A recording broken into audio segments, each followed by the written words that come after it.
Get started on the study session agenda. The item A is bus bench ordinance. Greg?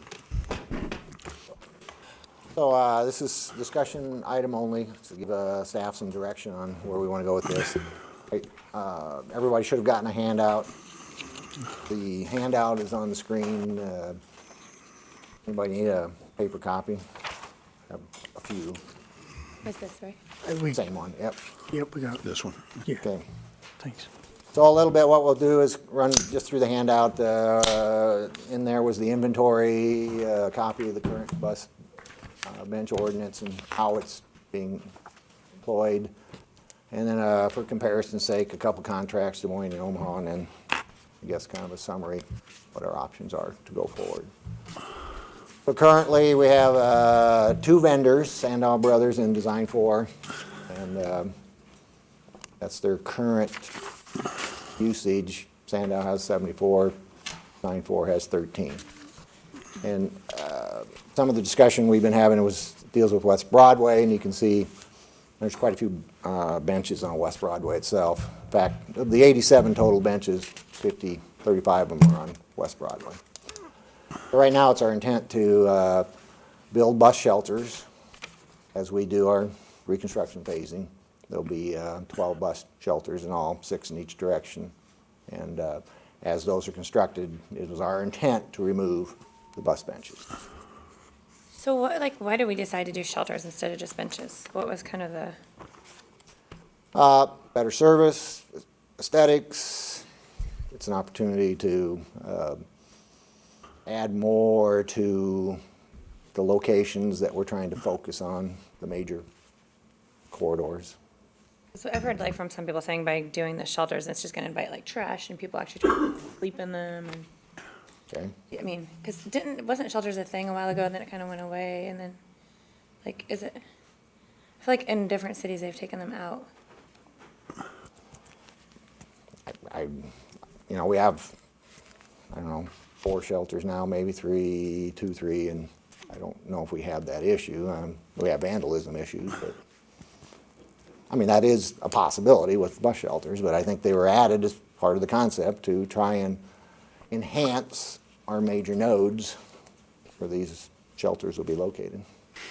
Is part of the goal to increase the visibility and attractiveness of using the bus so more people will use it?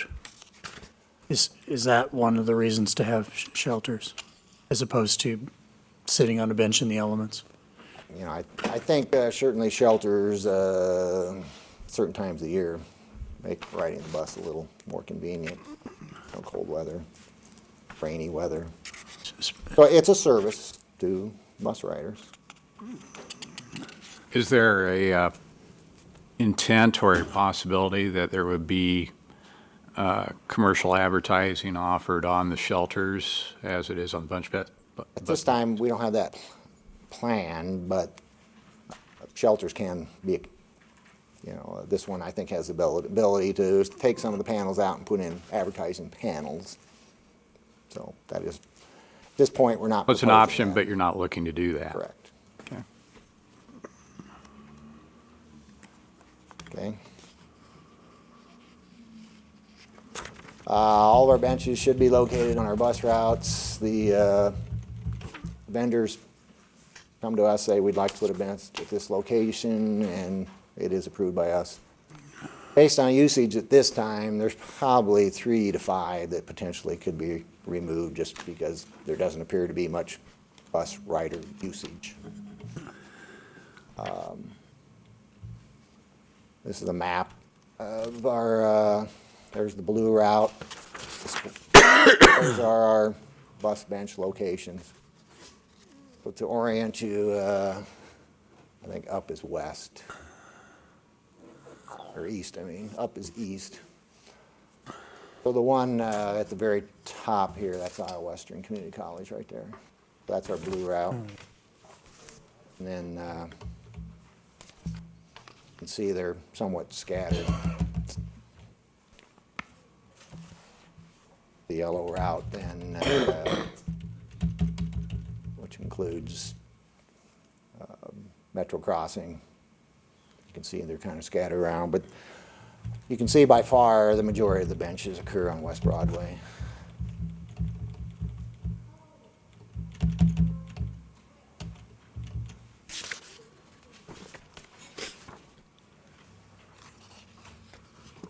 So Joe Don was the vendor until this, about a year ago, so they took over the Joe Don, Sign 4 took over Joe Don's locations. So the next couple pages are just the exact locations of where these benches occur. And based on the current ordinance, Design 4 pays us about $700 a year.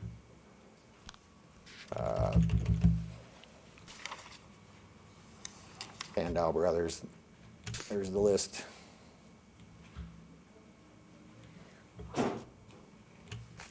$70 benches, 50 each, $3,500. So the way things work now is per ordinance, the bench is permitted annually. We do that January 1. We charge $50 per ordinance per bench. And there's our total revenue, $43.50. The permits really are first come, first serve. However, the way the ordinance is written, if a vendor has a location in the prior year, they get first options. And so basically, as the renewals occur, it's pretty much status quo. Every year it tends to be kind of the same. Which, to me, makes sense in that it doesn't put you in a position then to each year have to reallocate. Yeah, I mean, we have to be a little careful that I'm not put in a position of playing referee and deciding, flipping a coin. You had it to last year, its so right you get it location. this year, or you, Plus, it would get expensive quick if it changed all the time, and then whoever was advertising had to do a different sign every year. I mean, that just wouldn't. And that could Makes have been the sense. logic behind Yeah. that. I suppose the contrary argument would be similar to when we did professional services, albeit those are much higher dollar amounts, generally speaking. Part of the impetus of going to a process that had a more objective and competitive process was to harness the value of the free market and to avoid monopoly, perceived or actual, of the idea of, well, why does so-and-so, like to take the professional services. During that discussion, I don't believe there was any concern that anyone who was getting work was unqualified. I certainly didn't think so, but there was concern of, that I would have residents express to me, well, why does so-and-so always get the work? And sometimes I think that was fair. Sometimes I think it wasn't fair criticism, but the perception was there. And the system we had in place at the time, I think, reasonably led to that conclusion. I could totally see why people thought that. And so, what we've tried to do, I know what I've tried to do over the last 5 years is put in place those processes so that there would be no conflicts, and even more important in many ways, that there be no perception that there was a conflict. And so I've got some concerns with the idea that once somebody has something, they get to keep it, in essence, as long as they'd like to. Because what if, someone else was willing to pay more?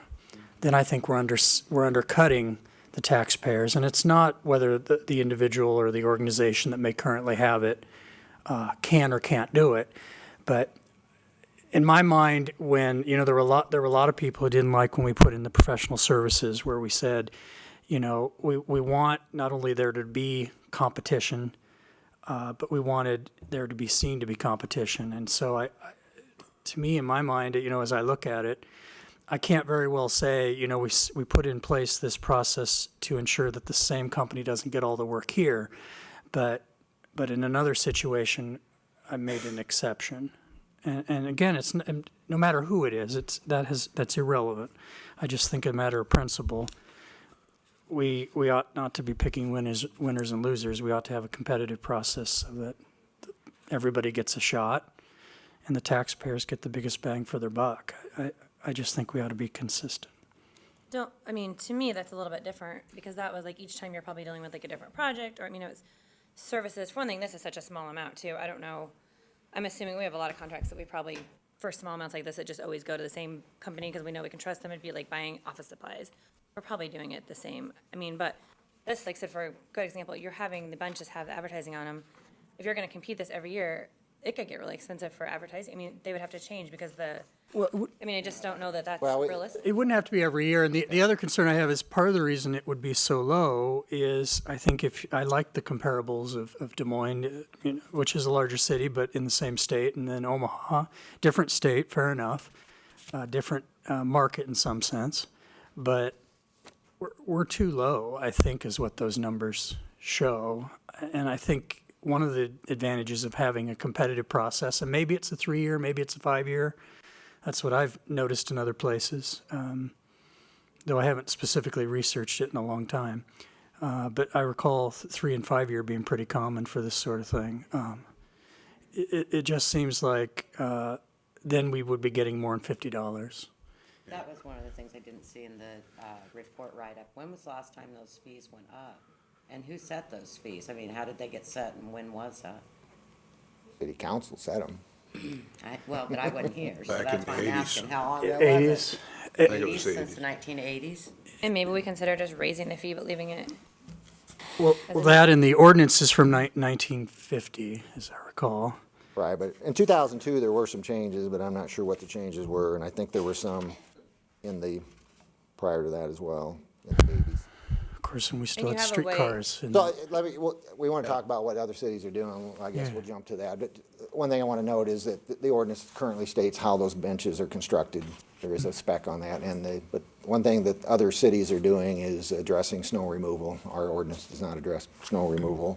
And currently, our ordinance does have some conflicting language. And I talked to Dick, and we agree that the language regarding insurance, indemnification, and bonding needs to be updated.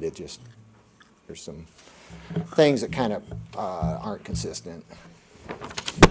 So in your packet then was the actual ordinance. There were some 2002 amendments. A lot of it dates back to 1950, though.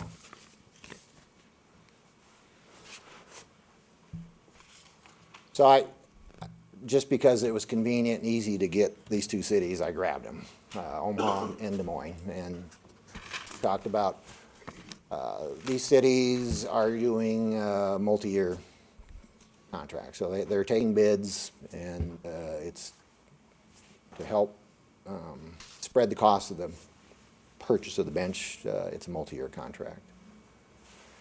You can see, Des Moines went with 10 years, but to be honest, the last 6 years we agree to talk, but there's no commitment to actual fees. They have to mutually agree to what the fees are in the last 6 years.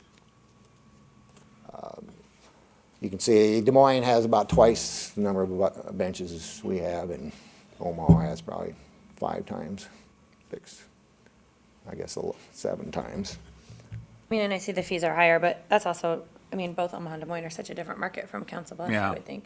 Yeah, Like for I- advertising, I mean, if you're gonna advertise in the non-Paral versus the World Herald, even, I'm sure the pricing is different. I mean, we're just talking about an entirely different.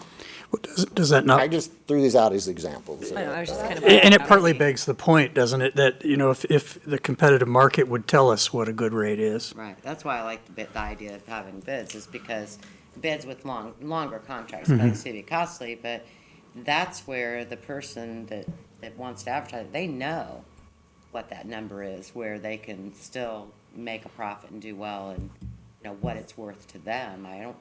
Wouldn't venture to guess what the advertising rates differ, and try to figure all that out, and that's where competitive bidding comes in. But I wouldn't want to see it on a yearly basis by any means.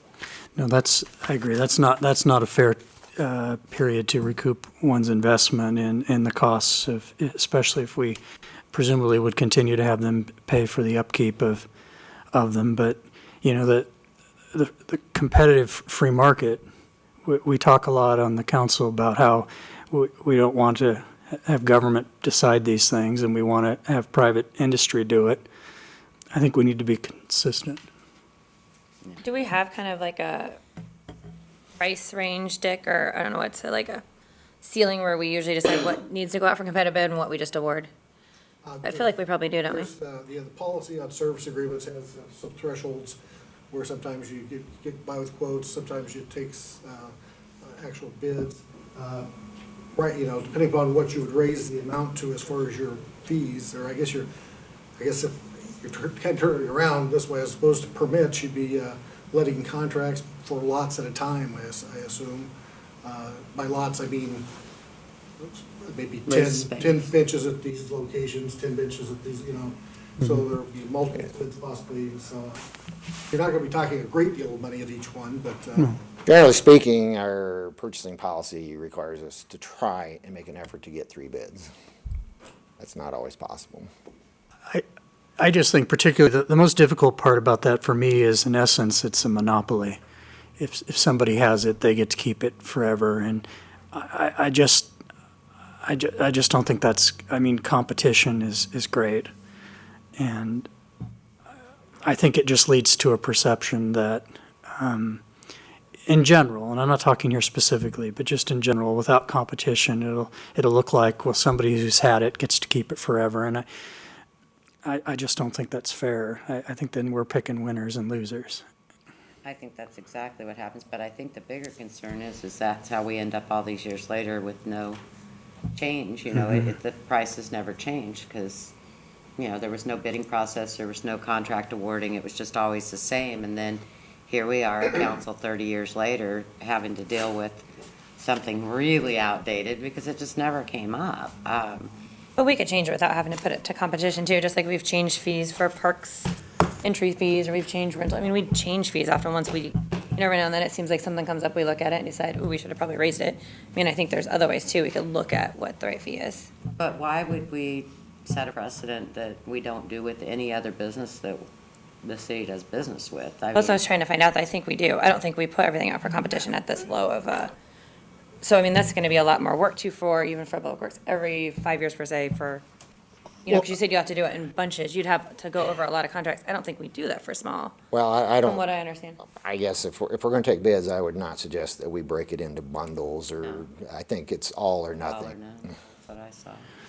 I'm not sure I could be Otherwise, convinced on certain that. I don't know. locations would carry a higher fee than the others. and- That may be. I think just ultimately too. I think in fairness, you know, if I, and I'm not in this business, so I'll pick on myself. If I wanted to enter this business, I would think, you know, whether I could do it, and if I could, you know, I could bring together the expertise, which I don't have, and the financing, which I also don't have. If I could bring those pieces together and come up with a bid that, you know, gave the taxpayers a bit more, I would think I should get to have that opportunity. I think that people would be surprised that, you know, once you have those locations, they're yours forever, that no other business can ever compete for those locations, not 5 years from now, not 10 years from now. I was surprised. I didn't know how all this worked until all this came up. So I think it's unusual. I mean, it's basically, for all intents and purposes, it's a lease. You know, we lease these locations out to these businesses to put their property to do their advertising. And I would have to venture to guess that the price of the advertising on those benches since 1980 has probably gone up substantially over the years, but yet we've sat stagnant. And I just don't know how it ever is not good for the taxpayer to have a competitive program in place. I don't know how that could ever not be good for the taxpayers. If I could ask the question in a slightly different way, do we have indications that there are advertisers or potential vendors from outside of Council Bluffs that are interested in entering into this market? Well, Design 4 has indicated, expressed an interest in doing more. Okay. I've had calls over the last few years from national companies that I think they're just cold calls. They call and find out what's your process here. And so I don't know if I have a number in mind, but I think there has been interest expressed in the past. Okay. Can we maybe get some more information about how some of the other smaller communities around, like maybe Papillion, Bellevue, La Vista, you know, those, because we'd be similar in that we're kind of suburbs of the larger metro, and see how they handle theirs and what their pricing is. I'm definitely, I know this was something that came up even when I was running last time. You know, should certain companies get preferential treatment? No, they shouldn't. We should get the best deal we can get for the taxpayers every time. And I will always hold to that I don't think it harms anybody. As a competitive bidding company, you have every opportunity to have the same opportunities as anybody else, but right now, we're not set up like that. Not everybody has that same opportunity. It's definitely locked in beyond any normal lease period of time. It's infinite. I mean, it goes on. There's not a period where I could say, well, if I wait 10 years, I can get some of these locations, or I can, get more locations. You can't. In my experience, in my day job, I advise a fairly large program, albeit in a different state, but I think same example of, we generally find that competitively bidding, even contracts that are relatively small, will lead to just, the power of the market. You get some ingenious proposals of people as part of their bid package, might even have improvements or new ideas that we haven't thought of, but it also gives everybody a shot. And I think that's key. I think the perception matters. And I just speak about who may have a contract for a long time. It's nothing to do with the quality of their work. I have nothing negative to say whatsoever in this or any other example we've had when we've worked on policies. But I too remember that, we'd gotten that question. I remember now that you remind me, we gotten a question in one of the forums about that. And I think I made a few folks, including, I imagine, the questioner, pretty sore at me because I said that I thought we ought not to, and I totally got where he was coming from, but it's just my view that that's the power of private business. We shouldn't pick people to have the work forever. I know, I think everybody up there at the same time said, no, that's not what you do when you represent the taxpayers. You definitely don't give preferential treatment. So I could be wrong, but I'm pretty sure everybody was pretty much on that. So I don't, I'd like to maybe just see a little more about if there's any other ways to do it, but I would instruct you. I guess it's going to be one of those that, I don't know if the council needs to vote on options or how that's going to go, but I'm in favor of doing long-term, 5 to 10 year leases in a competitive process. Even maybe potentially like a second. Sometimes there's, we could have an optional renew period similar to, I believe we have, for example, and Don can maybe correct me, I think we do that with garbage. I think we've got an optional. Yeah. And I can't remember if that has us negotiate price or if a price escalation's built in. I can't remember, but there are different ways to do it. Right. It depends on the contract, yeah. Because there's really no difference. I mean, it's kind of the same as the garbage pickup. If you go out there and say, this vendor has our contract forever, and the price doesn't change forever, there's really no difference. I mean, maybe it's a higher price contract, but it's the same idea. We don't do that. We make sure that we always get the biggest bang for our buck.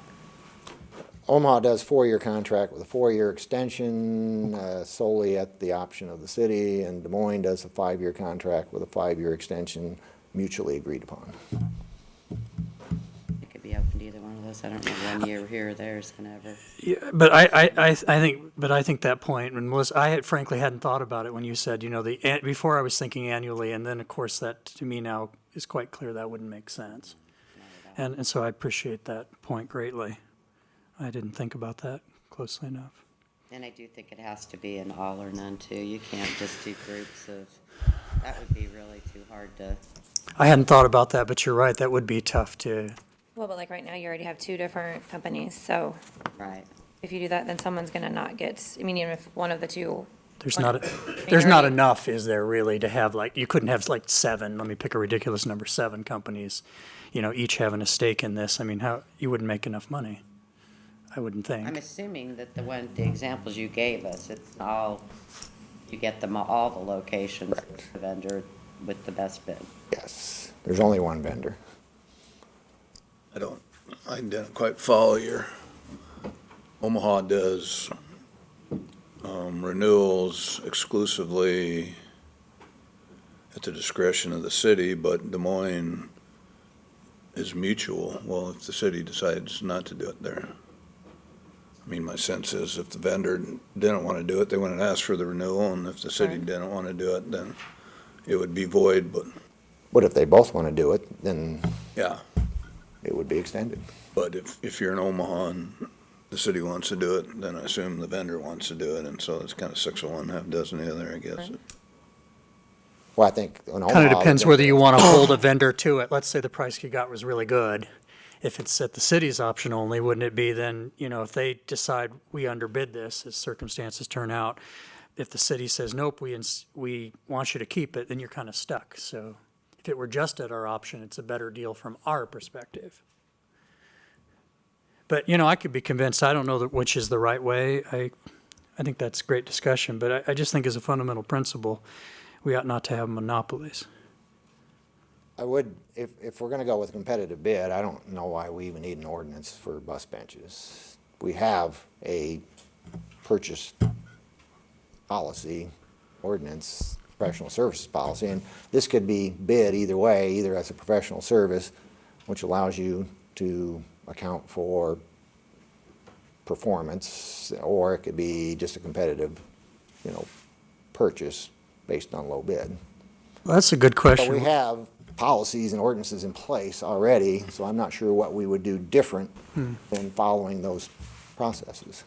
Would we have to institute, because I think some of those policies, and I think this maybe goes to one of Melissa's points about how do they squarely fit? Like, for example, the dollar amount we potentially are talking about, I'm not sure, for example, the professional services policy, I'm not sure this would meet the threshold necessary to bid it out. If we'd have to somehow create a new template, I think, because I can't remember where that one requires competitive bidding, but it's a fairly high threshold, isn't it? Like But 50 we or also so. have a pre-qualification list on that. Sorry, What, Dick? 25,000, yeah. I guess that's what I was trying to get at. If this is some, I'd be curious if there's other things in the city that are similar to this 25 nature. required, but I think It's a low dollar amount, the the same intent vendors is just that we always do it get because 3 it's bids worked, I it's see. not had regardless problems. I see. size. Thank you. Then are we gonna look at If all you that, can. or what, I I see. guess I'm curious.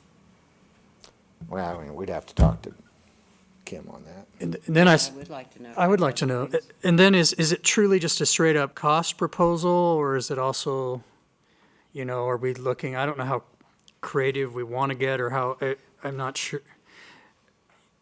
Are we looking for other things, or is it just straight up cost? I don't know. I suppose that might be, certainly be the easiest to pick, and then I suppose it would come down to what do you think from your experience having to administer it and the goals of what you want to see it being done well, what do you think that there'd be other things you'd want to know as part of the procurement process, other than just cost?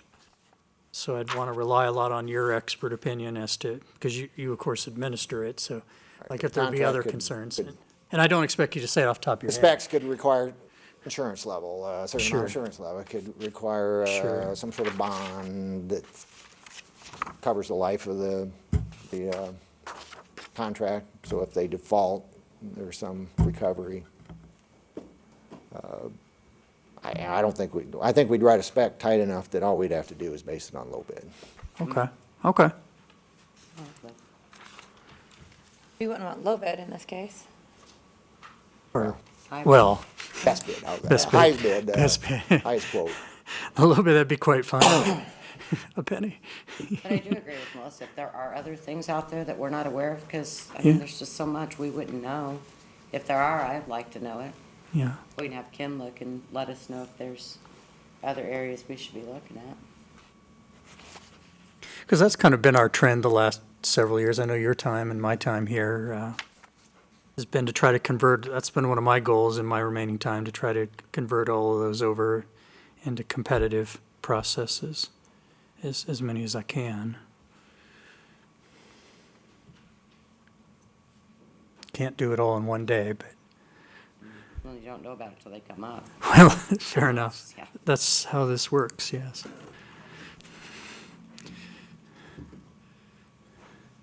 Well, my only other concern is just settling on something that doesn't increase costs of oversight administration unduly, because we're talking about such a small number here that I don't want to get carried away with the process, and so we create more problems to admire.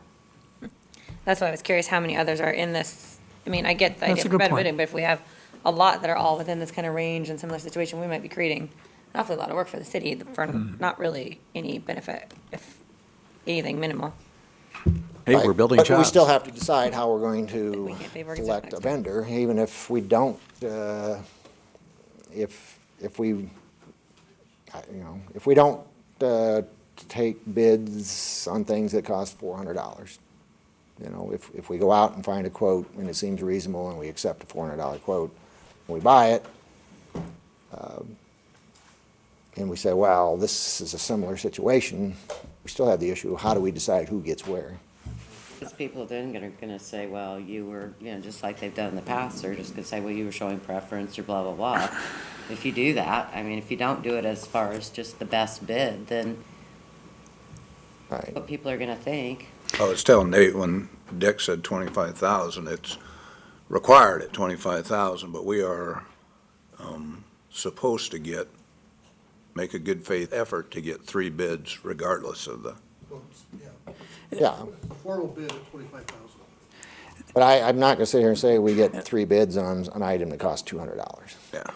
And I think, Al, you raise a good point that we don't want to overdo the process relative to the gains on this sort of thing. I think, to me, one of the fundamental, I guess, a red line would be, I just think once a company gets, it's the only time I've ever seen in an ordinance where once a company gets something, they get to keep it as long as they want it. I just don't, I think we ought to have some process where people get to compete for that. And how often or how should the process be? All of those are details to me that I'm really flexible on. I just think the fundamental principle of somebody else should get a shot to bid on that at some point. I think we ought to at least do that. Yeah, I could be flexible on the rest of it. The rest I'm very flexible on. I don't want to make it, you're right, I don't want to make it so complex that it costs more to administer than it's worth. I agree, you make a good point. But I think honestly, right now, we've got it where it's a yearly thing, you send out a notice, that your fees are due for these benches, you keep a list of the benches that they've got, and then if they want a new bench, you have to determine if somebody else already has that location. If they don't, then you add that to their list. Well, that can't be any less cumbersome than one person had the best bid and does all the benches, then you don't have to worry about who's got what bench. If a bench isn't being maintained, you don't have to go back and look and figure out whose bench it is, because you know whose bench it is, and, I mean, all that work is reduced by, So one of the things I'm thinking while you're having that conversation is, so you got not a prime location. And if you do one vendor, then does the vendor just able to say, I'm not gonna put a bench at that location? Do you determine the locations they're at, or do they say, and the economics of that location don't make sense to me, and so, I'm gonna be the bidder, but really only like 10 locations in the whole town, and so I'm not gonna put benches anywhere else. that's a really good point, now that can, Well, I think as part of it, you have to say that, they are these, and then they could, maybe it's on mutual agreement whether they change, but there ought to be something where you take it, it's kind of like, it reminds me of an old bank client I had, where they bought a bunch of banks after a bank folded, based out of Lincoln, you might remember that. And the federal government required them to take all the locations, not just the most profitable. It was kind of an all or nothing. So as part of the bid, you might imagine when they decided what it was worth, they took into account having to take the locations that were maybe less desirable. But they knew that up front, so it was totally fair, you know, it was transparent. They knew, so that factored into what they were willing to pay overall. See, I would fully expect the city would say, these are the locations we want benches to be. And whether those are the ones you've got now, you had mentioned maybe there were a few that were low use or something. But these are the bench locations, and this is what you'd be bidding on. It's not I get lower advertising dollar at this bench and more at this bench, because then we'd have to say, well, then we're gonna have to charge you more. You're gonna have a scaling bid for that you're gonna pay this much for prime locations and this much for bad ones. We don't wanna get into that. Why would we want government involved in that? They know their business. They know, as long as it was very clear and fair to them up front that they had to take them all. And then, of course, something in there about how we could unilaterally, I don't know how we adjust it. Let's say, for example, we decide to take something out during the contract. I think we'd want to keep that right. I don't think we'd want to have a veto, because let's say you come up with a project, you know, for some reason things change. How do you compensate the difference? I don't know. That I'd really like to, your thoughts, maybe if you think about, and then maybe what they do in other cities, because I got to believe that happens fairly regularly. Proration's just so easy. Yeah, the proration. There are a lot of details that, you know, that can be worked out, but the current process just basically says every year we send a reminder out to everybody, and if you got it, you get to keep it forever. Well, because I just think that ultimately, we gotta get back to, the benches are not there for advertising. The benches are there to serve the patrons using the bus. So we wanna make sure we have those bus benches in the locations that the people need them. And then as an upside, you know, we have an ability that all those locations for a firm to do that.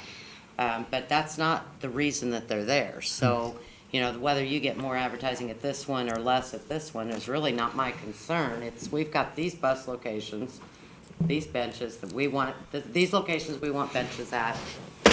What's your bid to provide those benches and pay the city for the locations? Well, that's a good point, because when you come up with a system, it's kind of like analogize it to cars. I mean, we spend the vast majority of funds we spend on roads. Well, just take even this county, forget the country.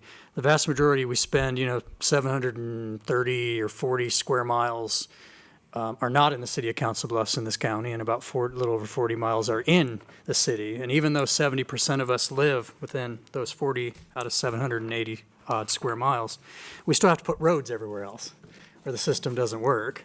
And so just like our bus system, you know, some locations are going to have a lot fewer people get off or on the bus, but we still, to make the whole system work, those locations have to be serviced no less than the farmer at the end of the county has to have a road that goes to him too. So, am I safe to assume that there's at least 3 council members who would like to see it competitively bid? I don't know if there's 3. Yes. Yes. 3, no. I don't know. Or do you want more information? Yeah, I'd like to study this some more, and I'd be interested in as to what sort of feedback we get from vendors on this. I like the idea of competitive bidding, but I have concerns that we're going to move pretty quickly and create solutions that aren't immediately required. And so I'd kind of like to hear more from those that are impacted from this and see what the longer-term consequences are going to be. I mean, I can't think of many other instances where a municipality or a government entity is selling, I guess, advertising space, basically, and in return, we get vendors that are building benches and making them available to the public, so. I think they do it in every community. Well, I'm saying other than benches, I mean. Yeah, we're- other than benches, yeah. I mean, we're not, It is kind of its own we're thing, not isn't putting it? up billboards in right-of-ways and whatnot, so. Yeah, that's, I get you saying. But I think one- information from vendors, because we're not gonna hear anything. You mean just the existing ones? Because we're not gonna hear from other vendors unless we put it out for a bid. Well, we We could won't ask know what Phil the for feedback. response would be. I'd kind of like to hear what the impact is going to be from, advertisers and whether or not we're going to have benches going vacant or falling into disrepair because we start having contracts lost or whatever. I just want to know where we're headed in the future on this. And one of Are the we, questions I had too, before we got too far down, this whole part of it was, what initially brought this up was Broadway, whether or not we're putting them back even on Broadway. I know there's, 6 shelters going in, I think, and there's 30, what'd you say, 37 benches now? 12 shelters, Oh, there's gonna be 12 shelters. 6 in each direction. Okay, so are we putting benches back in all the other spots then? I mean, that's part of it too. I'd be curious, when we're looking The at only the, benches on West Broadway, when we're done with total reconstruction, will be those that are inside the 12 shelters. so the other 20-some benches, there just won't be anything there now? Correct. And why is that? Because we're actually trying to establish bus stops. Currently, if you wave at a bus, it'll stop. Right. We're trying to get it to where they stop at designated locations. Is that enough though, that many on each side? You think that's enough? one of, Major nodes, which, I tried, blocks. I didn't have much success with my idea at the time, but as part of the goal is to have more of those established locations because it's really tough to encourage more people to use the bus system. Think about larger cities you go to, especially ones with say a subway system or a train system. They've got the map of where, so you know where you're going, you know what you're getting into. And our system kind of has a map, but it also you can hail it down wherever you want, which on one level sounds really great, except it's really inefficient. And for a city of 60-some thousand people, we're way too big to have that friendly of an inefficient system if you don't know where to catch it. And, having it on every block as opposed to defined locations is, especially considering how few ride the thing to begin with, it's just too expensive. It literally will pick you up in the middle of the block. Yeah, and so, nothing else in life works like that. Can you imagine trying to get on a train or a plane or a subway or a trolley in a city? You can flag it down. It's unsafe too. Right.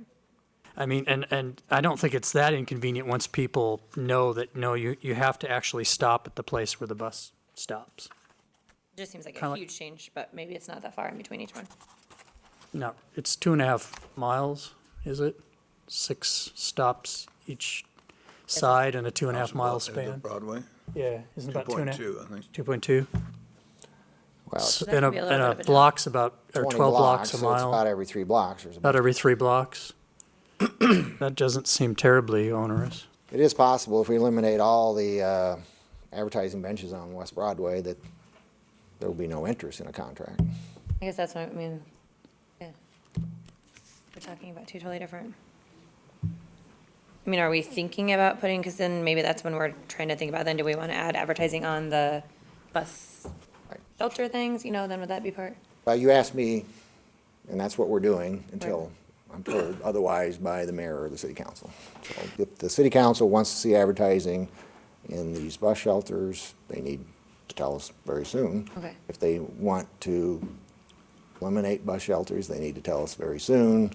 If they want to see vendor benches advertising on West Broadway, they need to tell us very soon. Are the shelters such that the advertisements can be slid in somewhat like you see on like the insides of bus roofs or subway cars? I think they can. I don't think that's the ones we're buying, but I think you can have that done to them. So they look really polished, which I'm sure the Right. companies advertising want it to look nice as opposed to a sticker, slapped up or something. And relatively easy to remove for everybody's sake. I don't know. I'm open to either way. I don't know. I guess, I just know that over the years, I look at it an awful lot like billboards. Over the years, there's been a tremendous reduction in billboards for really good reason, because they don't look good. Broadway, there's a fraction of the amount of billboards on Broadway that there used to be, and it's really changed how Broadway looks. And That's a good I think point. that in some cases, that you know, when we're talking about the shelters versus the advertising benches as a way of helping to beautify the corridor, I can see where that would make a difference, you know, much like the billboards coming down and not having so many. But I would certainly be open to the advertising on the shelters. That's not a point that I have a big issue with, as long as it looks good. I guess my reason why I'm struggling with the competitive bidding idea and this whole question is keep asking myself, so what is it that the city is seeking to accomplish here? Is the objective to provide advertising space? Obviously not. Is the objective to get vendors to build bus benches for the public's convenience? And apparently not, because we're removing them from West Broadway. And so, We're building shelters, yeah, relocating them. but we're otherwise removing more benches than the shelters that we're replacing. So I guess my question is, you know, with what would be left in the remaining city, you know, how much do we need to change the overall program when, as you point out, we're not even sure whether or not there's going to be a lot of demand for this after the West Broadway project is completed and those benches are removed. And it was previously observed, and I think quite correctly, that the bus ridership is less than impressive. Not that many people are utilizing the buses, and at the way one drives past these benches in residential areas, you got to be looking for these benches in the advertising in order to find them. So I guess I'm still kind of struggling with what's the problem that we're trying to solve here. I'm trying to solve a monopoly, you know, or the appearance of a monopoly. You know, I didn't, had this come up 5 years ago before we were ever dealing with West Broadway, had I known how this worked. Yeah, I don't I would've think, I been don't think they saying were then. paired together. I mean, this didn't come out of my office, but I don't think the two are paired together. West Broadway and benches, I think, were two separate This has deals. been on my list of things to do for several years now because I was getting phone calls from vendors saying, we'd like to bid on your bus bin. We don't do it. If we had this policy for anything else in the city, people wouldn't be happy. You know, we've been told repeatedly that, I mean, we've heard it said over and over that the city's not supposed to choose winners and losers. Well, definitely the city's choosing a winner by a big, big majority. And that winner may still be the winner. That may still be the person that wins the bid because they are the best. They will do the best job. They can pay the most, whatever it is. They still have the same opportunity. It's just that right now, nobody else does. And I don't think a city government can set out policies like that and continue with policies like that when we just, unless I'm missing something, I don't know of any other situation that we do that with. Well, as I understand it, when we buy paper and things like that, which we obviously need, and there are a fair number of companies, as I understand it, that sell it, we still have to justify that we're buying it good quality, and most of it seems to be good quality, but price is probably the main factor because paper is paper for the most part. But so to me, it'd be kind of like if we've been using the same vendor for paper for 20 years, but somebody else delivers just about the same kind of paper, but it'll, you know, in that sense, it would cost us less. So in other words, it would be for the greater benefit of the taxpayer in that circumstance for it to be less, as opposed to here, I'd argue more is more in the interest of the taxpayer. I think people would get awfully sore at us if we kept with an existing bidder under the rationale, no matter how good they are and how nice of folks they are, because we knew them and we liked them. And I just don't think that as a government we ought to make decisions about tax money like that. And here we won't know what it's going to what a fair price is. The market will tell us what a fair price is for those benches. Right now we're arbitrarily lowballing it. Well, and that's why I asked my earlier question about, you know, whether or not interest was being expressed, and you answered that question to a certain extent, yes. we don't know how much of that interest will remain if those West Broadway benches are taken out. And that's really the probative question in my mind is if there's demand for this and it makes it worth the city's while to enter into this process, then yes, competitive bidding or a more competitive process is definitely warranted. I'm just not satisfied based upon the data that I've seen so far that we're solving a real problem here. Well, short of putting out an RFP for proposal, I'm not sure how I demonstrate demand for doing this. I mean, because on that assumption, then we would have to say that the current vendors will probably pull the rest of their benches and not be interested in their locations either. You know, just if they don't have West Broadway, is it a business they want to be in, the bus bench business? But the third alternative is to eliminate all advertising. The city just either, we don't have any benches or we buy the benches ourselves and not deal with this whole issue at all.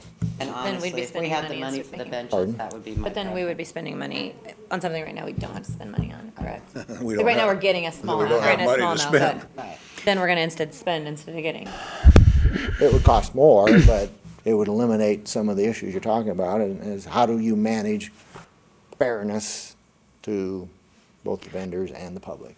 I think we get more benches, particularly as, frankly, the better locations are subsidizing the less better, and I'm not making a value judgment, but better in the sense of there's more advertising traffic, you know, I'm afraid if we just went with benches, over time, the obvious way to cut the expense of it would be to cut them in areas where people use them less.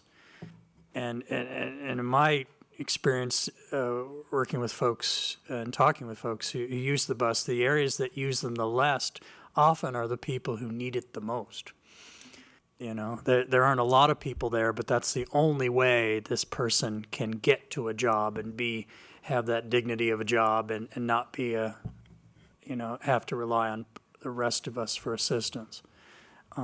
So good all around. But so when companies bid on it, when money's scarce, which I think it's fair to say it is, especially in this climate now, I think we probably are going to, at least for the foreseeable future, have to rely on the private business being able to see this as something that they can, do work in and make a profit in. And I'm convinced that, if it came back, whether we keep them on there or not, whether they advertise or not, I think those are all decisions to take. But in the end, even if it turns out, let me give you a worst case scenario, even if it turns out that we bid the rest of it and it comes out less than 50, which should surprise me, but in the end, even if it were to take in less, I think there's a fundamental principle we ought not to pick winners and create government monopolies is worth something in the public's mind.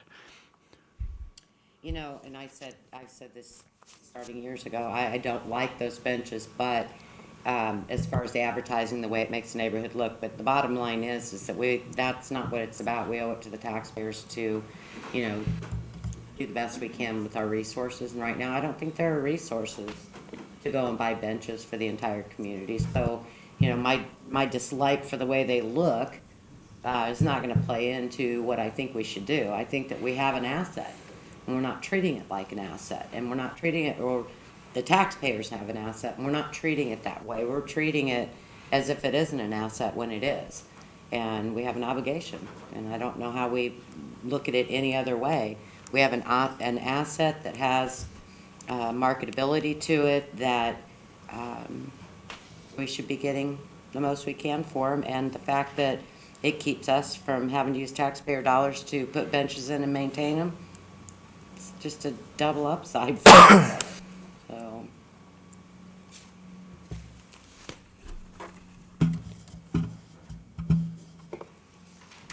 So I don't know where we are. The alternative, I suppose, is if we do nothing and we keep doing it the way we currently do it, one company, no matter which company it is, will in essence have a monopoly. And There's two companies doing it right now. well, fair enough, though one of them, I imagine, and I haven't talked to the second company, but I'd imagine if you talk to them, they probably like a little bit more business. But our current ordinance protects the incumbent bidder, a holder, if and until they choose not to do it. And if they choose not to do a certain location, I would imagine it would be for the very commonsensical reason that it no longer made economic sense to do it. So then why would anyone else ever bid on it? So I just think if you ask the average woman in the street, you know, if somebody, once they get city business, should be able to keep it at their will forever, I think they're going to tell you no, that government ought not to do that. And we say it in other things. I don't know why we would make exceptions. I think we've got to keep, it doesn't matter who it is. It truly doesn't. I just think as a matter of principle, how else do we, if we change our precedent, that's what we've done in all our other areas that have come before us. We've talked about how we ought not to pick who wins. Well, we ought to be consistent.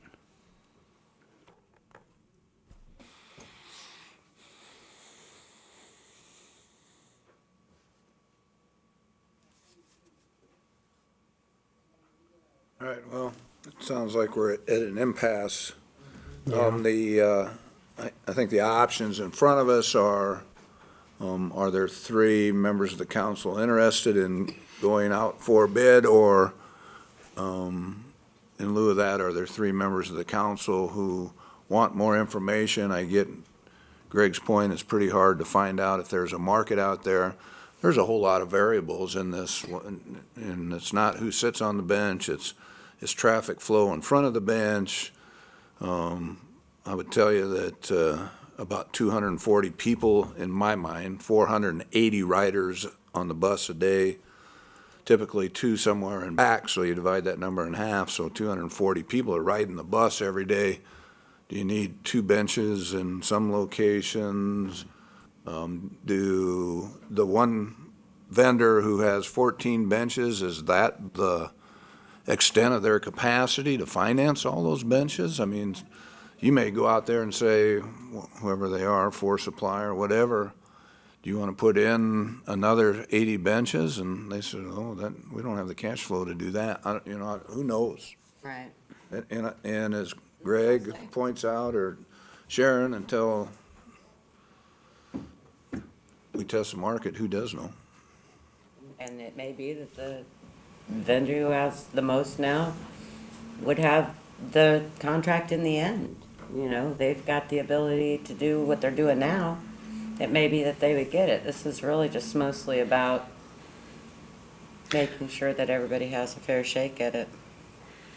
And it would tell us what the price ought to be, because otherwise, we all have to up here unilaterally dictate, as the government, what something should be.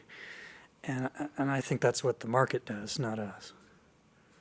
I guess there's a third option, or a fourth option we haven't even talked about. Yes, it would be expensive for us to buy the benches, and put at all these locations, but we could buy the benches and sell the advertising ourselves. Now, does that mean it's gonna be a lot more work? Yes. Do I think that's the best option? No. But nobody can argue that if we did that, it would more than cover the cost of those benches and probably be some income to the city. I'm not gonna say that I think that's the best idea, because I don't like adding more, employees, more government, to be doing that. But when I say that those locations are an asset, they are. And we could sell advertising ourselves on those locations and make money. So, they should be treated as such.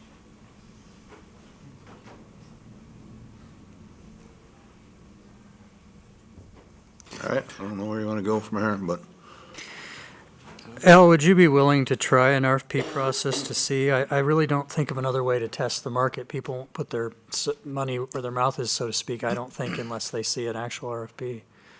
I mean, if nobody bids on it, it would be the clearest indication to me that maybe it won't work. Yeah, I would be highly reluctant to go through the effort of developing a contract, a spec. I mean, you're talking about we talked about all the little idiosyncrasies Oh, involved. I'm saying let's try it. Let's actually do it, not draft one and then decide whether we'll do it. I wouldn't want you to go to all that work if we weren't going to actually do it. And change the ordinance to where it's competitively bid. Yeah. And if it turns out nobody bids, well, then maybe that'll be the answer. But I frankly can't imagine, including the existing companies, wouldn't bid on it. Presumably there must be money to make in it, and I'm not denigrating that because it's an honest work, but there must be money to make in it. I've got to believe somebody will bid. And I really would doubt they're going to bid for less than $50. So let's try the market. Well, I accept the argument that, if we're going to let market forces prevail more than government forces, which are notoriously inefficient, Yeah. then now is probably the time to be considering that as we begin the process of working the West Broadway project. And I think that will begin to get people to think about the future of the program a little bit. I think you're right. My other area of reluctance, though, is that since this is kind of chiseled into ordinance, the only way to experiment is to change the ordinance. Yeah, I see your point.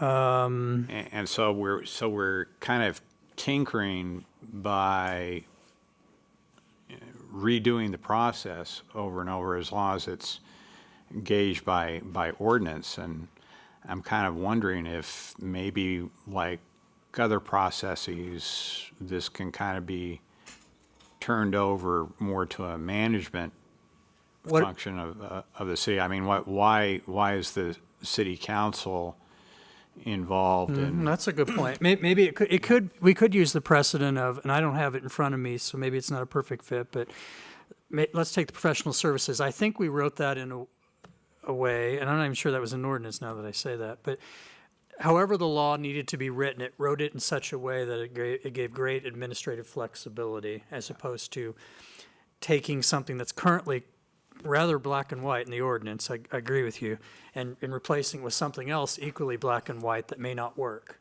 And I think you raise a good point. Maybe there's, however we handled, and I just frankly don't remember how we handled on the ordinance side of things with professional services, if there was any ordinance underlying that or if it was all policy, I can't remember. So Rose, throw a whole new wrinkle into everything. If the city did it administratively and so we just came up with our own process, what's your, and Rose handles sign permits, what, is that an off-premise? I mean, is the city violating its own sign ordinance?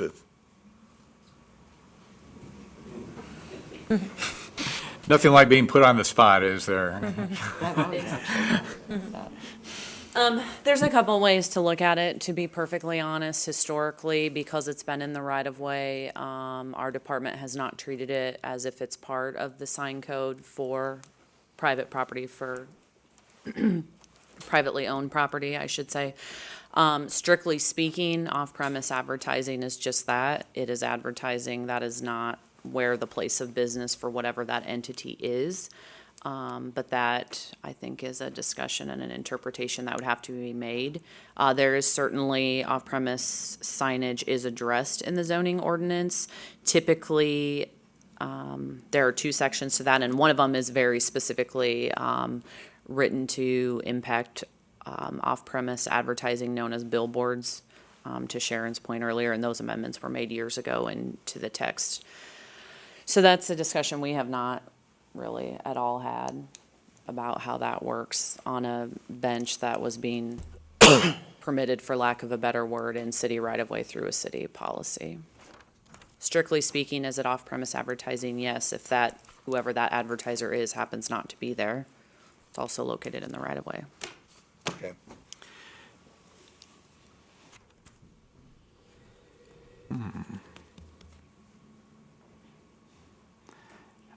I would like some more time to think about this because, you know, your points on competitive bidding are well taken, and I want to make sure at the same time that, you know, by going about this through ordinance. Sure. You know, and it doesn't work or it needs tweaking, then we're going to be coming back again and again.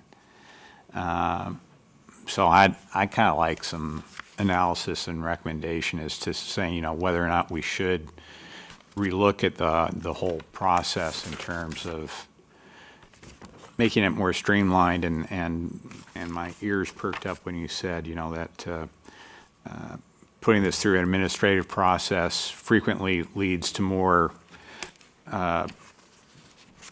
latitude and good judgment on the base, on the part of city officials. And business conditions can change from time to time, or other conditions can change from time to time.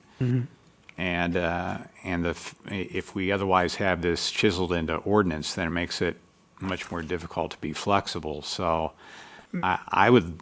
Maybe if Dick, if I'm sorry, I don't mean to cut you off. No, Maybe if you could look and remind us how we came to, I don't know if there's, lack of a better word, enabling legislation for the professional services policy, or if there was something in the Code of Ordinances that touched on that had to be changed, or, you know, some sort of precedent for how would we put something in place so that there was competitive bidding process, but that it was a bit more flexible than having it all the details of it spelled out in the ordinance and left some to administrative oversight? I think there was a policy actually established by resolution of the council, Okay, professional services. okay. That's very big topic. Yeah, I think I can't professional remember. services is just a policy, but I thought the purchasing was an ordinance. Purchasing is an ordinance. Is it an ordinance? Services, professional services is something the state code says you don't have to have a formal bidding process for. But we, as a community, felt we needed to have some process, and that's what was adopted, was our policy. So what is this a subject that would have to be in an ordinance? Let's say we repealed the ordinance completely, just for sake of argument, and instead adopted by resolution a policy. I think that would. That would what? Well, maybe that would work. That would get you there, as long, if it called for a formal bidding process, or whatever it called for. Because does this really need to be an ordinance? You raise a really good point. And a resolution is much easier to change. And not everything has to be an ordinance. The book is already big enough. Well, we still would have to change the ordinance to remove We would.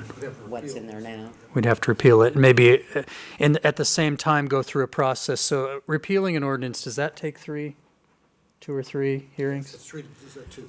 And then maybe then on the date, just talking out loud, on the date of the third reading of it, we had up at that council meeting, the resolution that would adopt the new one. So they both would occur, you know, they'd both be effective at the same time, so there wouldn't be a gap.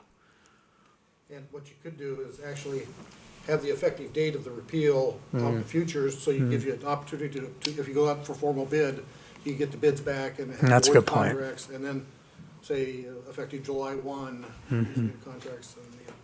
That's a good point. They wouldn't be able to flip on a switch. And I think in fairness to existing, I don't think that would be fair. I do think it would have to have an effective date. It's in the reasonable future, right?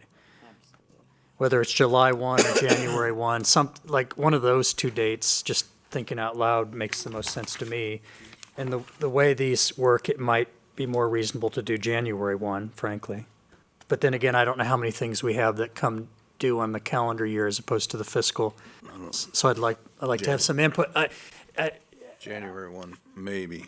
Is that a better? Well, I'm mindful. I want to be outside putting up bus benches today. Well, that's a good point The as renewal well. letters that went out January 1 were for 6 months, Is that how we do it? anticipating that there could be an ordinance change.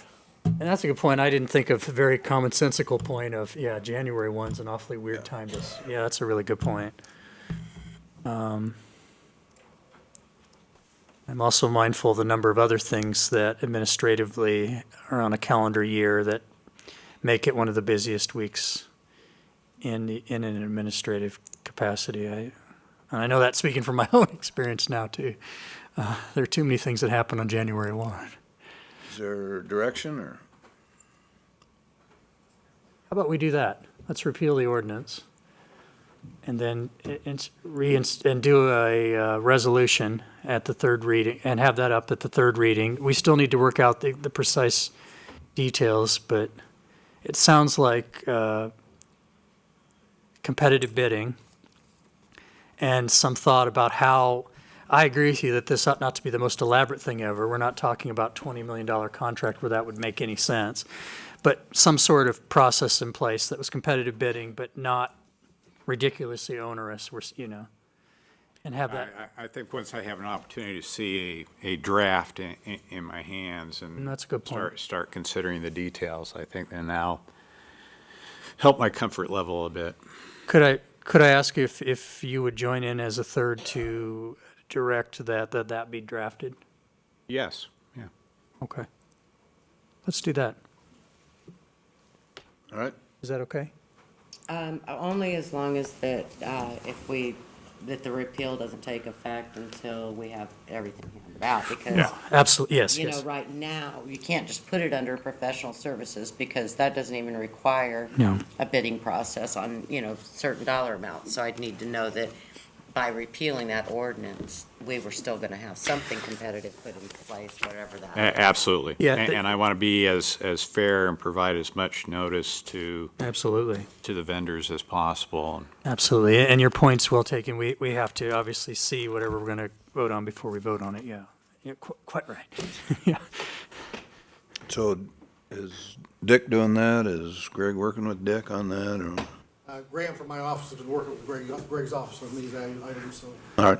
So it's my understanding that the intent is to repeal the ordinance and pass a resolution that directs bus benches to be competitively bid per staff recommendation.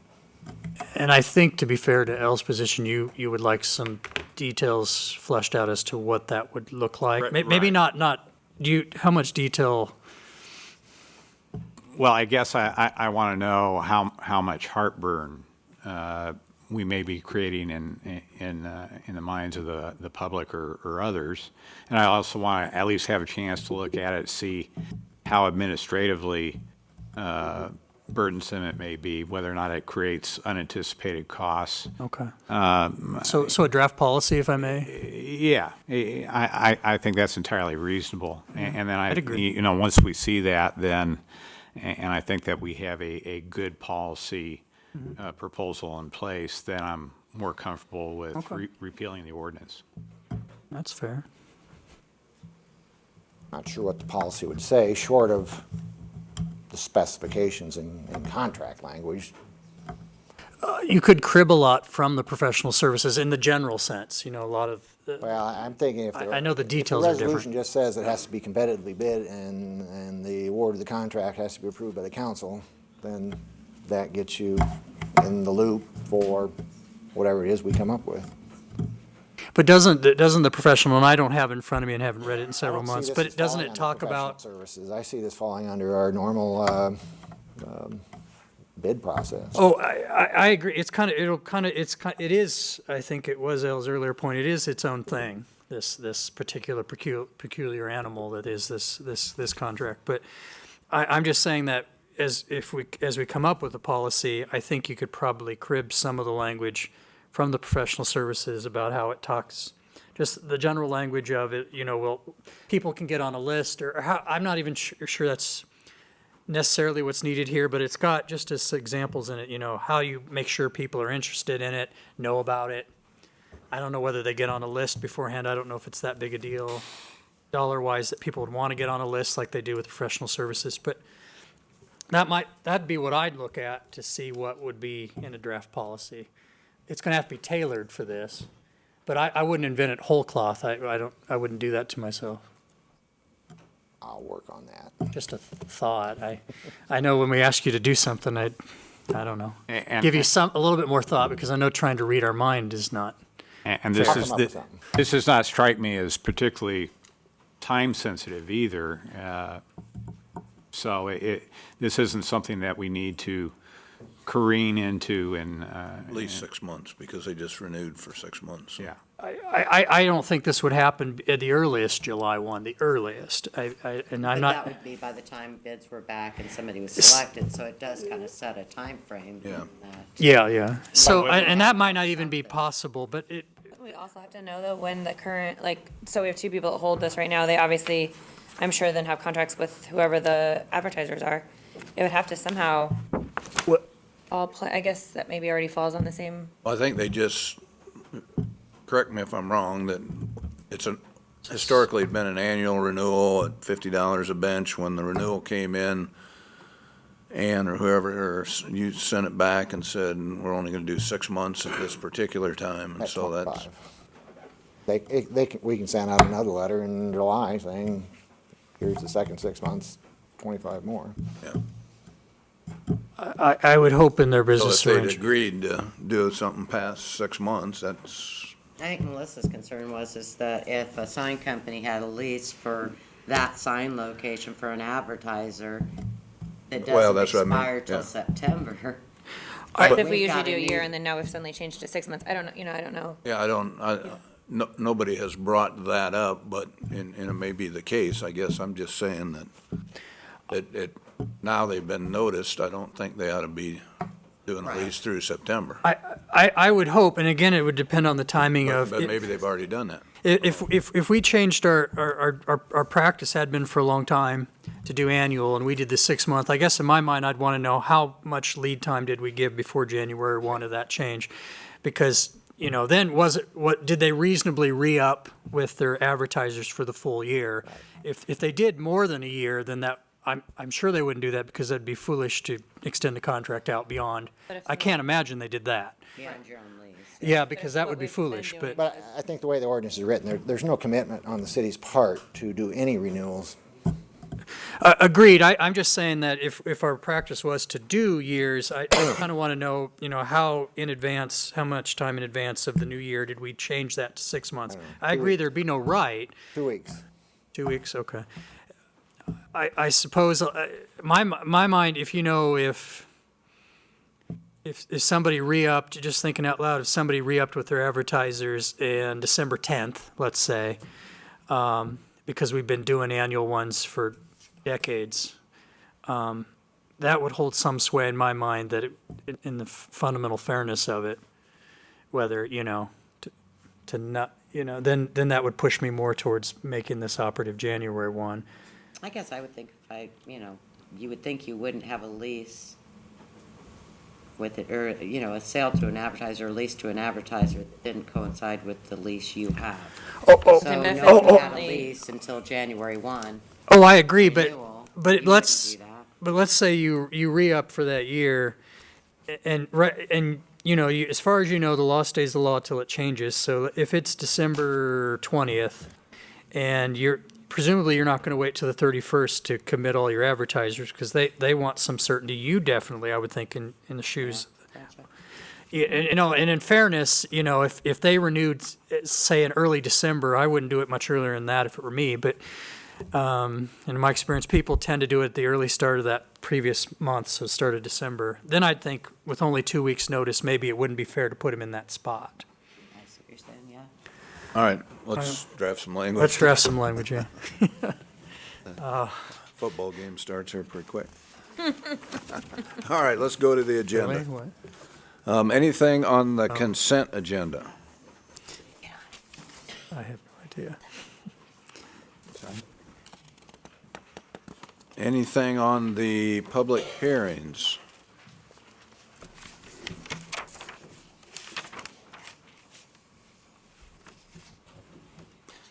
About the ordinances for first consideration. Does this change ultimately the amount of money that is put into or paid out of the TIF with regard to this particular property? It looked like it didn't, but I couldn't really tell for certain. I get the legal problem and why it needs to be modified, but There was no money there was no TIP money that was designated for that project. okay, well, that makes it easy. You had that, okay. Yeah, I just want to make sure I understood it right, because I didn't think there was any TIF money designated for it. Okay. But I thought, well, Because I totally get why Which we need to project? amend the language, but, Raising Cane's. Oh, yeah, I just wanted to make certain it didn't suddenly short them or give them an excess, okay. But now I have a different question, and that is that we're proposing this fix to the plan to respond to one business. And it's been pointed out that that the prior area was not contiguous. I mean, the last change wanted to bring in the entire corridor area between Avenue A and Second Avenue, but we left two separate TIF areas be commingled together, and now we have the problem with this particular property. And it seems to me that, say, if, just pick a business at random, that Mr. White wants to expand his glass doctor business, he's going to have the exact same problem, and that we'll be back here doing this again. So my question is should we not be crafting a fix that captures these other properties? Well, the only thing that created this position was the fact that we did a replat for Raising Cane's. So I think that's probably a pretty unique occurrence. And I'm not sure it would be, to tell you the truth, because if we had other businesses like that wanted to build new construction, building a viable business on such a small lot, only going up to that alleyway is pretty difficult to do. And it made good business sense in this particular business's case. And we see a number of other businesses up and down the north side of West Broadway that have also expanded all the way back to Avenue A. So I'm wondering if perhaps we were to do a more comprehensive fix, that we might potentially make it more viable for businesses to come in and buy property or expand existing business. I would suggest looking at it on a case-by-case basis. Why? Well, it's a problem right now just for one business, one situation for the county auditors. I wouldn't go up and down the corridor at this point. Well, but we've already captured the entire corridor for TIF purposes, and now we're trying to fix an administrative problem to enable a business to expand or to set up a new business there. So, and we have so many amendments now for this particular plan that we're just piling amendment on top of amendment. I'm wondering, why not look at this a little bit more proactively? What are you, if I may ask, what are you kind of thinking? So I follow. expanding the TIF area to Expanding the Avenue A. TIF to A, is that? Well, as I read it already has been, Yeah. but we have two different areas. One constructed by the original TIF ordinance. But your basis would. You would change your base. You can fix it, because you would change your basis. You would change your base If you year. did a whole new TIF district to encompass the whole thing, now your basis completely changes. Comes to from- today's basis. Yeah, it comes to today. I don't know if you could do that. I mean, that would not be, But we've done it, we're doing it for this particular business, and when we cleared the way for the new field house over at the Mid-America complex, I mean, holy cow, we created a TIF district within a TIF district. And so it seems like that, But we lost our basis. right. it certainly doesn't impact, the wisdom of getting this done for this particular business, but I'm just wondering why we're taking such a temporary, short-term approach for just this particular business.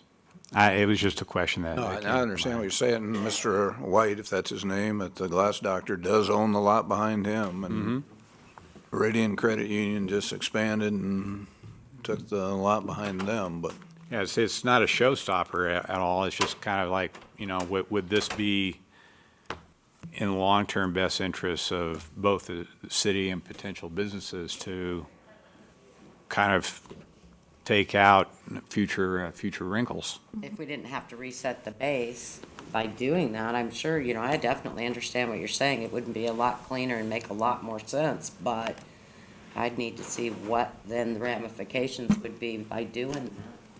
I mean, if you do it for the entire corridor from A to Second Avenue, that's changing the base for that both of those TIFs, the entire district. I'd have to see the numbers and what that meant.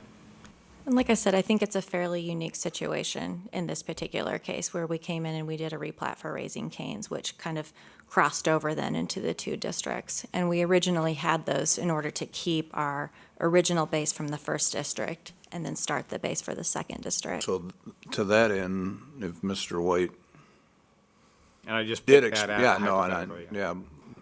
I understand. And if he wanted to do something behind him on Avenue A, he's got two separate parcels, is what you're saying, versus Kane's, who has one replatted into one large parcel. Right, and it was the county auditor that brought it to our attention, saying that they were having a difficulty in figuring how to calculate and assign. Front side of the any- building versus the back side. Yes. Something like that. No, but I do think it's a discussion worth having about the general scope of, because to the extent we can, and maybe in this particular example, it won't work, but because of rebasing, but I think having a discussion of that overall policy versus piecemeal is one to have. Let's have the discussion, because I don't know enough about this subject to have an educated opinion about it, but I'd like to have the discussion and learn more. Yeah. Thank you. Other questions on 6A? Anything on the resolutions? Speak to item, let's see, it's 9C. That resolution, I think Marcy's maybe already provided you with the resolution of intent versus the actual resolution disposing. We had a resolution of intent, went through public hearing and disposed this back in July. It had some conditions on it that did not get met in a timely fashion, and so we're gonna have to just start over. And so what I'm asking you to do tonight is just set public hearing for this on the 23rd. I think we do have the railroad in agreement with Mr. Bruno and his application now. The railroad will be getting a larger portion of the street. There was concern over the clearance between an existing electric pole and where Mr. Bruno wants to stick his fence. And Mr. Bruno's agreeable with this, the railroad seems to be agreeable with it, and I also wanted to give Mid-America Energy an opportunity. I sent them an email last Friday. They had essentially went along with it the first time, so I don't think there's a problem there, but just in case, we'll give you the opportunity to step forward. And that is on C, right, Dick? Yes, Do we need to amend the agenda? yes. Just put, Sorry. I just didn't know if we just needed to amend the agenda by moving it out of resolutions and under the consent agenda to set public hearing. How do you want to? Either way works for me, whichever, I guess at the, maybe the clerk's Whatever's discretion. easy. Whichever Maybe way. adding it to the consent might make sense. Yeah.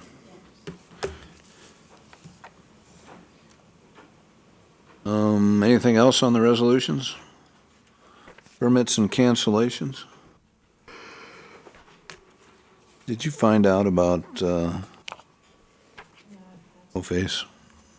Oh, yeah, because they didn't pay taxes, is it? They didn't pay, they I didn't saw renew that. their liquor Yeah. license and Is that said their license had been suspended, but they continue to operate, so I don't know. is Oh, because yeah, that an exact number, or is that was the 1,000 a threshold? I'm just that was curious. the threshold. Is it a Yeah, I threshold? said Because that was it- the threshold, it didn't say what the. Okay, because it just seemed like too round of a number to be It's the exact. threshold. I didn't know how that worked. Okay. They're still operating? Yeah, it was Okay. Friday night and Saturday.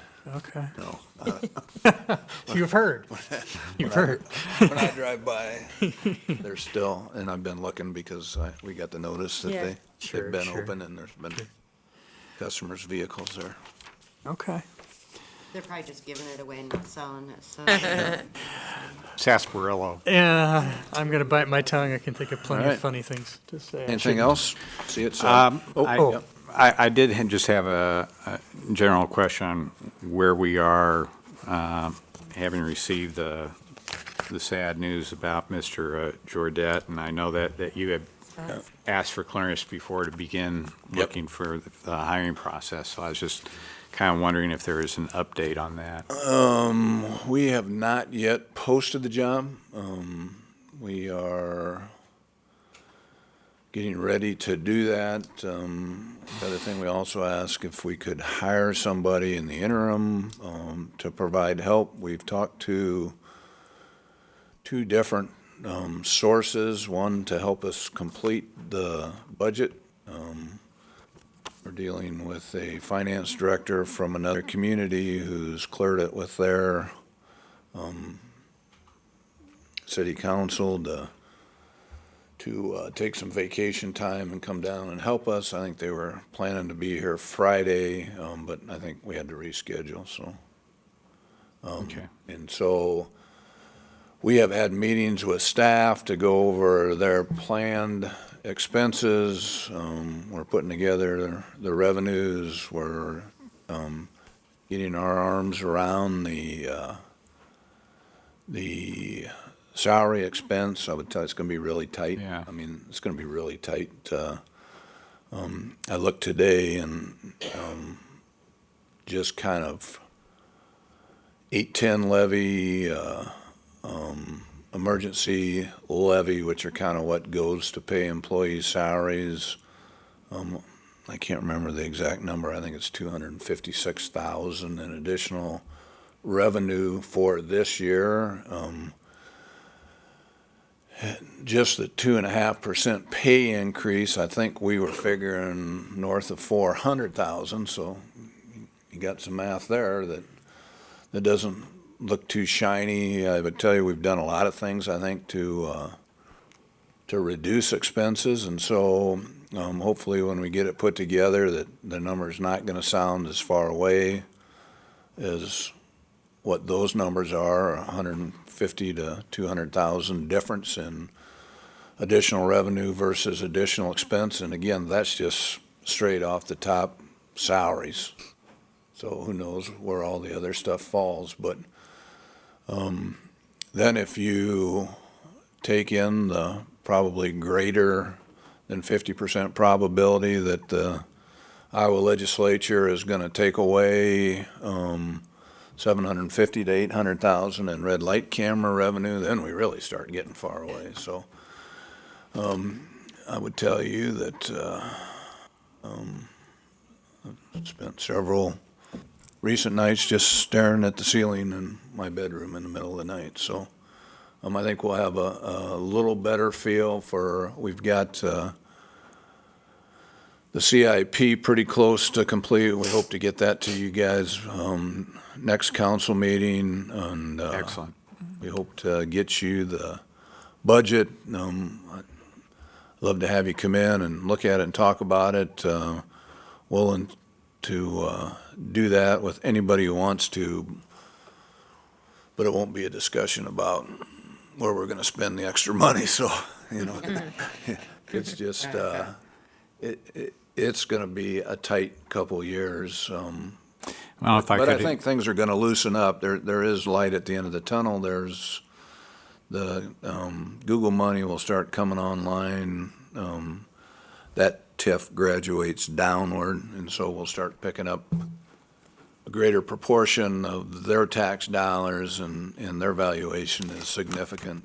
And so, at some time in the not too distant future, we hope McGee Harrington goes away, and like I say, things will get better. So, well, if I could offer a glimmer of hope and something that is worth passing out to the public so that they can lobby their legislators, is I understand that there's a move afoot to bring reform to the whole labor negotiation process. That's another issue that was crafted long ago that is in desperate need of update and reform, and it looks like that we may have a willingness to take that on at the legislature, which I think would offer our city and many others a lot more flexibility. Well, and one of the things that Branstad has talked about, that it would be a good benefit and doesn't really affect labor well, I guess it does, but, you know, our pension plans have been allocated to the state, and so when we're negotiating, we don't have to do that. Health insurance, Branstad's talked about doing a statewide employee health insurance plan. This is one of the tough things to negotiate. Unions want to negotiate a 3-year contract, and from year to year to year, we don't know what the health insurance costs are going to be, and so it's awful tough to say, yeah, that we're in for 2.5%, and then find out that next year health insurance goes up 14% or whatever. So bigger pool, more cost efficient, and we don't have to build that factor into the union negotiation. So Chapter 20 is going to be interesting. It'll probably, sounds like it's going to be the second thing they're going to look at right after automatic traffic enforcement cameras. So and for those of you who don't know, in the union negotiations now, if the negotiations come to an impasse, then the ultimate solution is binding arbitration, and the mediator must decide either position A or position B. There's no split the baby. So if the city wants to give a 0% pay increase and the union wants a 5% pay increase, the arbitrator can't say, well, 2.5 seems reasonable, when they have to say either 0 or 5, and then they kind of fall back on two things. What have other governmental entities throughout the state done? And I think they have been higher than what we've done here. Our unions, I think, understand that. If they don't understand, they're going to understand after this year that there isn't an unlimited amount of money. We are capped at the 810 levy and at the emergency levy, and so there isn't any really raising taxes to pay for salaries. And so, you know, that's a harsh reality, and I can't remember what the second one I was going to tell you was, that one, we can't raise them, and that the second thing the arbitrator looks at is who has the capacity, the greater capacity to pay, well, or can afford the negative position. And so for an employee, it's tough on them. They have a family. That's their negative position, and the mediator looks at the city and says, well, you can raise taxes, which I just told you we can't do, but that's kind of how they've decided. And so they tend to side with the union, and they have to take the union's position in whole. So it's an interesting process that will be reviewed by the legislature. So Appreciate the update. Thank you. give you a better update in 2 weeks, I hope. So, we talked, then we really need to balance out some project accounting that's kind of accumulated over the years that we don't think really has been appropriately reallocated. I think we used to do geo bonds and set up Z accounts, they call them, and to pay projects, and some money got transferred in and some just got paid out of the general fund. We need to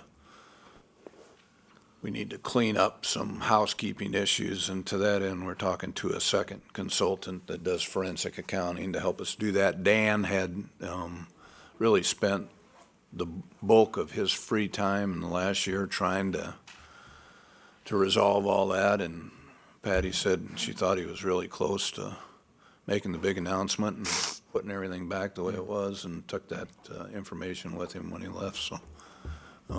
So we're kind of back square one on figuring that out. So that's my quick response.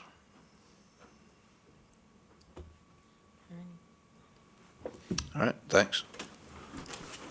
So which is kind of why you see the